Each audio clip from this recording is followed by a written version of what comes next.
আসসালামু আলাইকুম এভরিওয়ান। আজকে আপনাদেরকে দেখাবো ভিন্ন একটা রেসিপি। এজন্য প্রথমেই আমি কলা গাছের বগুলি বা কলা গাছের ভিতরের অংশ সাথে কুমড়োর শাক নিয়ে নিয়েছি।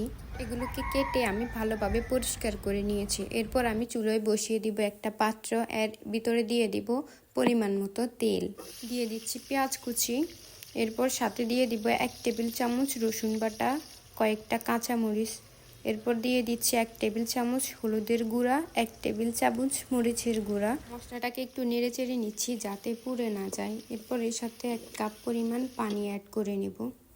মশলাটাকে একটু নেড়ে চেড়ে আমি এর মধ্যে দিয়ে দিব 1 পিস মাছ, এরপর এর মধ্যে দিয়ে দিব কেটে রাখা বগুলি আর আলু। ভালোভাবে নেড়ে চেড়ে আমি এর মধ্যে দিয়ে দিব পরিমাণ মতো লবণ। বুগলিটাকে বেশ কিছুক্ষণ ধরে কষাতে হবে, না হলে এটা শক্ত থেকে যাবে। আমি যে পানিটা দিয়েছি এটা শুকানো পর্যন্ত অপেক্ষা করতে হবে। দেখেন প্রায় শুকিয়ে আসছে পানিটা। এখন আমি ভালোভাবে নেড়ে চেড়ে এর মধ্যে দিয়ে দিব পরিমাণ মতো পানি, যেটাতে বুগলিটা রান্না হয়ে আসবে। একটু নেড়ে চেড়ে নেব। এরপর আমি এটাকে ঢাকনা দিয়ে প্রায় 10 মিনিটের মতো রেখে দেব। মাটির চুলোর রান্না দেখতে যেমন সুন্দর লাগে, ঠিক তেমনই খেতে অনেক সুস্বাদু হয়ে থাকে। এর মধ্যে আমি আগে ভেজে রেখেছিলাম মাছ, এখন আমি এটাকে একে একে দিয়ে দেব।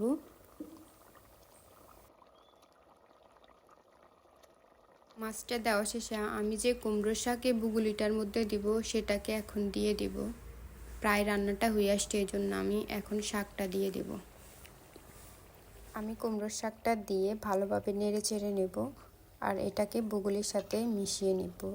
কুমড়োর শাক দিয়ে প্রায় 1 মিনিটের মতো আমি রেখেছি। এরপর আমি এটাকে চুলো থেকে নামিয়ে ফেলেছি। ব্যাস তৈরি হয়ে গেল বুগুলি রান্নার রেসিপি। কেমন লাগলো রান্নাটা অবশ্যই কমেন্ট করে জানাবেন। আল্লাহ হাফিজ।